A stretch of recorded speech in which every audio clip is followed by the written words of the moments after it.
Veritas 846 2023 Year-End Report. Isang mapagpalang araw, paligayang Pasko at maligong bagong taon mga kapanali. Ako ang inyong economic advocate Jeremiah Figarola. Samahan ninyo akong balikan ang estado ng ekonomiya ng Pilipinas sa 2023 upang magkaroon ng pagninilaya ng mga mamamayan at pamahalaan sa susunod na taon ng 2024. Veritas 846 2023 Year-End Report. Sa ekonomiya.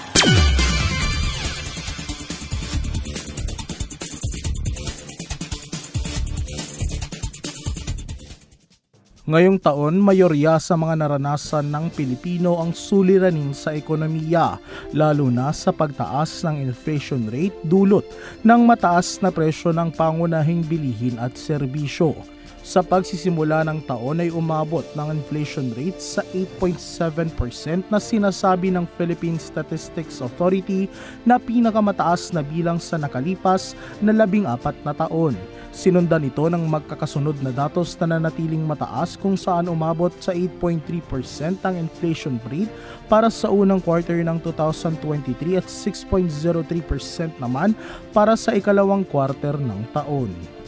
However, ang nakikita nating mga risk pa rin would be kailangan ma-address pa rin ng gobyerno yung problema sa pagkain, sa Indonesia, export costs, and other concerns, such as ang posibility na magpapago at magkaroon ng pressure na naman sa inflation ay yung transport fare increases, mga wage adjustments, yung mga domestic food supply pressures, lalo na may El Nino movement at yung resurgence ng African swine flu sa mga baboy naman doon.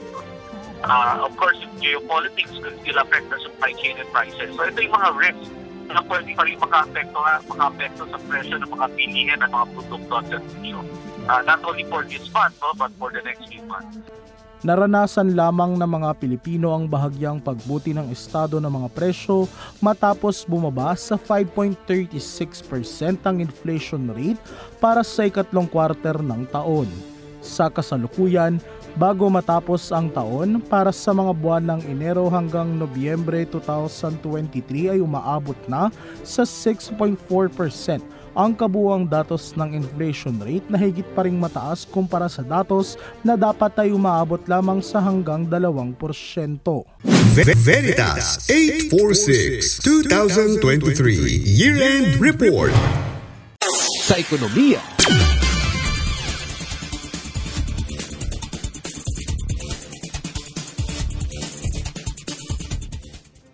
Kaakibat nito ang pasakit na idinulot sa sektor ng mga mahihirap dahil sa pagtaas ng presyo ng mga pangunahing bilihin katulad ng bigas, asukal, harina, gulay at karne, kung kaya't patuloy din ang pagtaas ng bilang ng mga mahihirap sa Pilipinas.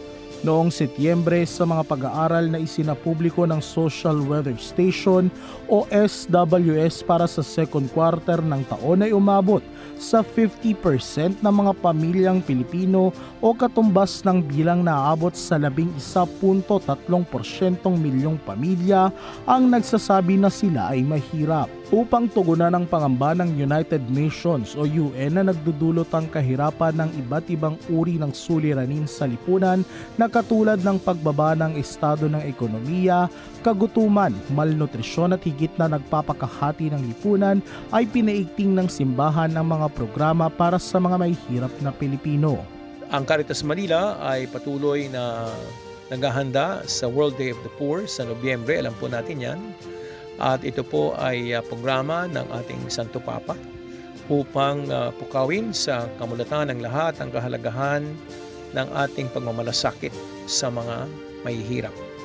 Sabi nga sa Mateo 25, sinabi ni Jesus sa paghusga sa katapusan ng sanlibutan, anuman ang gawin mo sa pinakamaliit ay ginawa mo sa akin, sabi ni Jesus. Kaya't ang basihan ng ating kaligtasan o kapahamakan sa katapusan ng sanlibutan ay kung gaano po tayo nagmalasakit sa mga dukha. Kaya't sa bansang Pilipinas, ang ating pong PCP vision is to be the church of the poor. Dahil sa mabagal na paglago ng ekonomiya at mataas na halaga ng bilihin, malaking suliranin ito sa sektor ng edukasyon dahil sa nagkakaroon ng mas mababang tsansa mga kabataan at mag-aaral na makapasok sa eskwelahan. Nagdudulot din ng kahirapan ng vulnerability sa mga mamamayan laban sa banta ng climate change at iba pang natural na kalamidad. Veritas 846 2023 Year-End Report. Sa ekonomiya,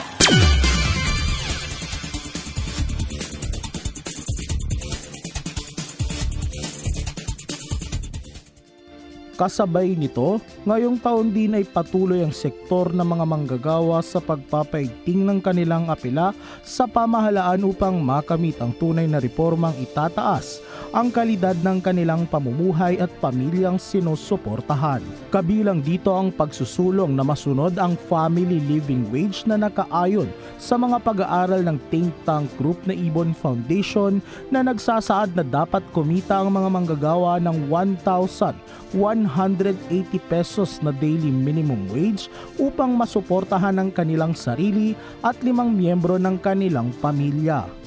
Ang family living wage na ito ay nakasaad sa mga pagsasaliksik ng Ibon Foundation kung saan iniaayon ang sweldo na dapat natatanggap ng mga manggagawa sa inflation rate na nararanasan ng Pilipinas.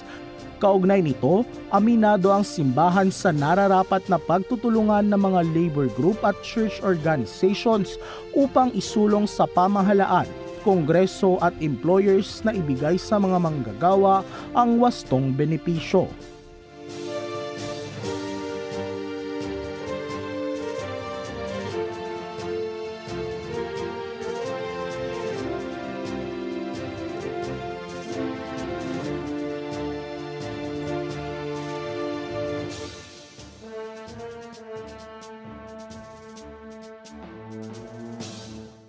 Ngayong taon ay pinaigting ng labor groups ang pagsusulong sa implementasyon ng International Labor Organization Convention 190 Rules and Regulation o ILO C-190 na layuning paigtingin ang pangangalaga sa kapakanan at karapatan ng mga manggagawa. Ito ay dahil sa oras na maratipikahan ang pagpapatupad ng ILO C-190 sa Pilipinas ay madadagdagan ng proteksyon ng mga manggagawa laban sa work-related violence o pang-aabuso mula sa kanilang mga sariling employers at maging sa kapwa nila manggagawa. Veritas 846 2023 Year-End Report. sa ekonomiya,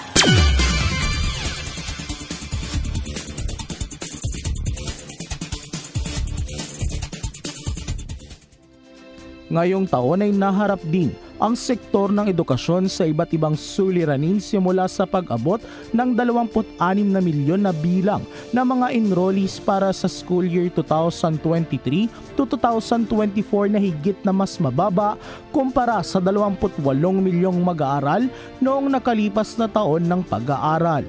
Kaakibat ito ng suliranin sa pagpapatuloy ng learning poverty sa mga mag-aaral matapos muling makamit ng mga kabataang mag-aaral ang mababang grado sa Program for International Student Assessment o PISA. Sa mga pagsusulit, sa 81 bansa na lumahok sa PISA ngayong taon ay nakamit ng Pilipinas ang ika-75 pwesto sa mga pagsusulit sa matematika at pagbabasa habang ika-79 na pwesto naman sa paksa ng agham. Patuloy din na pinangangambahan ng mga eksperto at education stakeholders na hindi pa rin nalulutas ang suliranin base sa pag-aaral ng World Bank kung saan 4 sa kada 10 mga bata na nasa edad 10 taong gulang pababa ang nakakaranas ng learning poverty o hirap makaintindi ng mga simpleng konsepto sa mga paksang kanilang pinag-aaralan.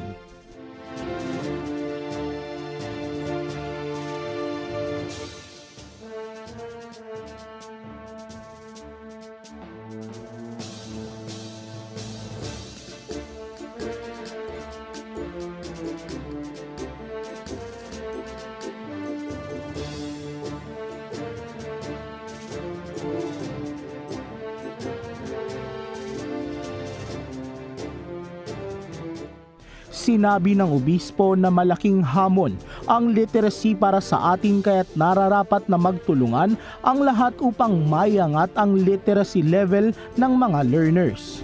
Patuloy naman ang panawagan ng iba't ibang teachers group na magkaroon ng reforma sa edukasyon na maaaring makatulong sa mga kabataan. Ayon sa Alliance of Concerned Teachers, ilan sa mga ito ay ang pagtataas sa hanggang 33,000 pesos ng entry-level salary ng mga guro higit na ng mga nakakapasa sa mga licensure examination. Ito ay upang mahimok ang mga guro na manatili sa Pilipinas o piliin ang trabaho sa mga paaralan at mapababa ang teacher-to-student ratio upang higit na matutukan ng mga estudyante at mapabuti ang antas ng kanilang pagkakatuto. Veritas 846 2023 Year-End Report. Sa ekonomiya.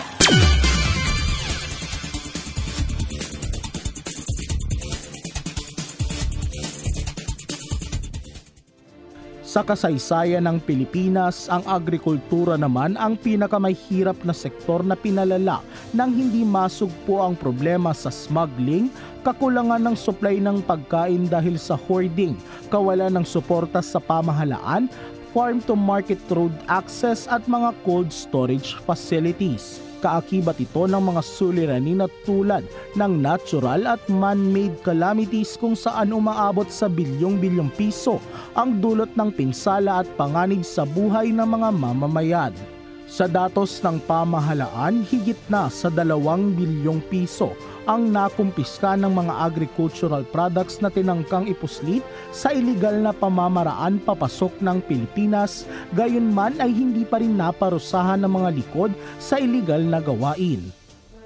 Sinisikap naman ng Department of Agriculture o DA kasama ng simbahan ang pagtulong sa sektor ng mga magsasaka at mangingisda sa Pilipinas sa pamamagitan ng mga programa na katulad ng Kadiwa Ani Kita Stores na umaabot na sa 500 ng branches nationwide. Sa tulong nito ay nagkakaroon ng pagkakataon ng mga manggagawa sa agrikultura na magkaroon ng direktang access sa mga tindahan na hindi na kinakailangan pang dumaan sa mga middlemen upang higit na kumita. Kinilala naman ni Father Anton City Pascual, Executive Director ng Caritas Manila at Radyo Veritas President, ang mahalagang papel ng mga magsasaka at mangingisda sa pag-unlad ng ekonomiya na nangangailangan ng seryosong suporta mula sa pamahalaan. Ang ating mga magsasaka at mangingisda, sila po ang nagpapakain sa atin, sila ang nagpapalakas sa atin at nagpapahaba ng ating buhay. Ang nakakalungkot, kung sino pa ang nagpapakain sa atin ang siyang pinakamahirap na sektor. Totoo po yan, ang fisher folks at farmers. Naway, magising po tayong lahat at maging responsable sa ating food crisis. Suportahan po natin ang agri-sector. Veritas 846 2023 Year-End Report. Sa ekonomiya.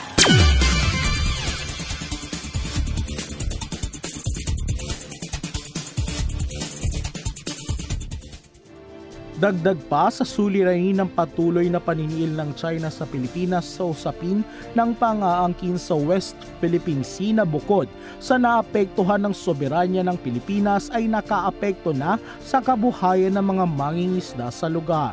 Ito ay sa kabila ng naunang pagkapanalo ng Pilipinas sa arbitral ruling sa United Nations Conventions on the Law of the Sea o UN Clause noong 2016 kung saan napatunayan na pagmamay-ari ng ating bansa ang West Philippine Sea.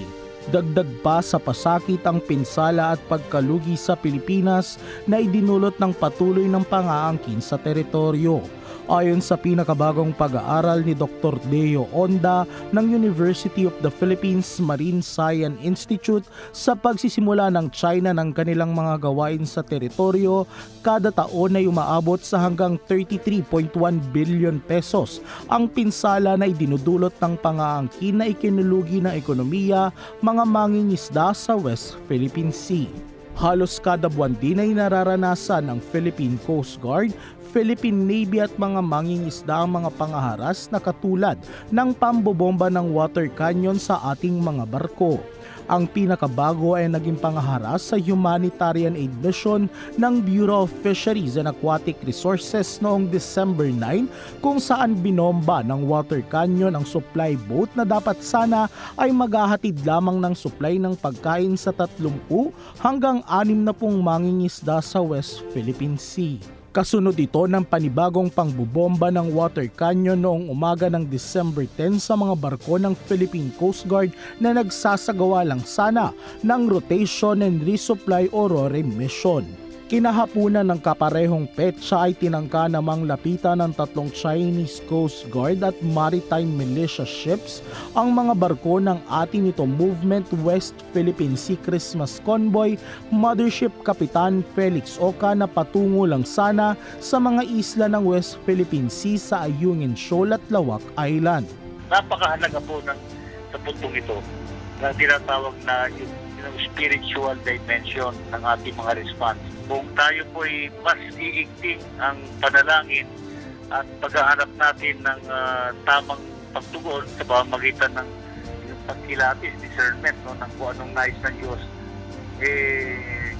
higit tayo lalalim sa ating pananampalataya, sa ating pagiging mga tagasunod ni Kristo. Kaya yun ang nakita kong parang leksyon, aral ng pangyayaring sa gitna ng misa doon dumating ang mga barko. Personal ko ring naranasan ang itinangkang pangaharas ng China dahil lulan ako ng Philippine Coast Guard barko ng Republikang Pilipinas Melchora Aquino na convoy ng Atinito Movement. Sa kabila ng pagpagitna ng PCG sa Kapitan Felix Oca at mga papalapit na Chinese ships ay pinili na lamang ng Atinito organizers na huwag nang magpatuloy at bumalik na lamang sa Palawan kung saan dumaong ang Christmas convoy upang matiyak ang kaligtasan ng mga sibilyan na kasama sa gawain. Veritas 846 2023 Year-End Report. Sa ekonomiya.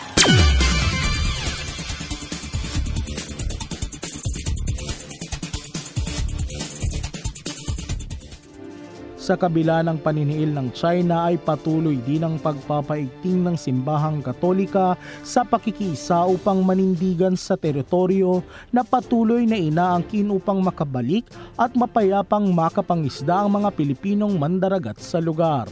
Nauna nang hinayag ni Catholic Bishops Conference of the Philippines President Caloocan Bishop Pablo Virgilio David at Apostolic Vicariate of Taytay Palawan Bishop Broderick Pabilio ang suporta sa Christmas convoy na magdadala ng kasiyahan sa mga mangingisda at uniform personnel sa lugar.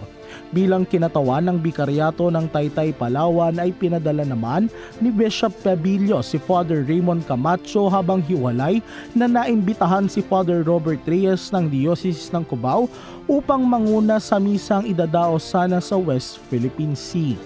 Ayon kay Bishop Pabilio, sa tulong ng gawain ay naipakita sa China at buong mundo na ipinaglalaban ng mga Pilipino ang teritoryo na patuloy na inaangkin.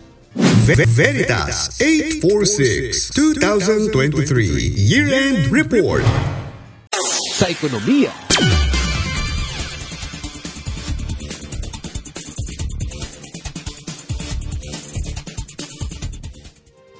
Bukod sa Caritas Manila ay aktibo rin ang iba't ibang social arm ng simbahang Katolika sa pagtugon sa pangangailangan ng mga may hirap o pinakanangangailangan sa lipunan.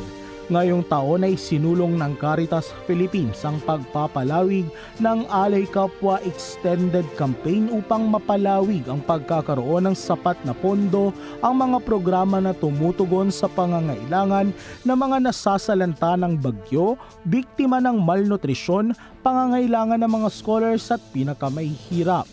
Sa programa ay inaanyayahan ng mga mananampalataya na maging regular donors sa kanilang mga kinabibilangang dioceses, kung saan maaari lamang magbahagi ng 42 piso kada buwan na katumbas ng 500 piso kada taon upang maging bahagi ng Alay Kapwa Extended Program.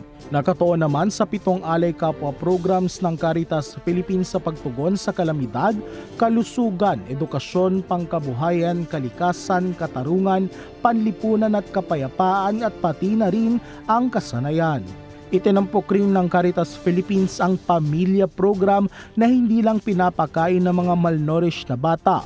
Ito ay dahil kasama sa mga integrated program ang kanilang pamilya, higit na ang mga lactating mothers. Sa tala, aabot sa 500 hanggang 2,500 pamilya sa 60 magkakaibang dioceses ang regular na benepisyaryo ng mga nabanggit na tulong ng Caritas Philippines.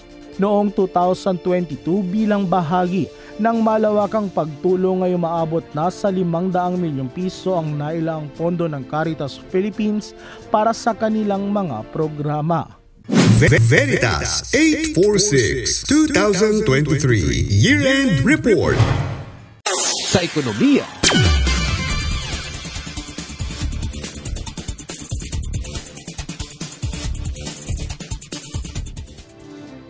Nagpapatuloy naman ang Caritas Manila sa pamumuno ni Father Anton C.T. Pascual sa pagtugon sa pangangailangan ng mga pinakamahihirap sa lipunan.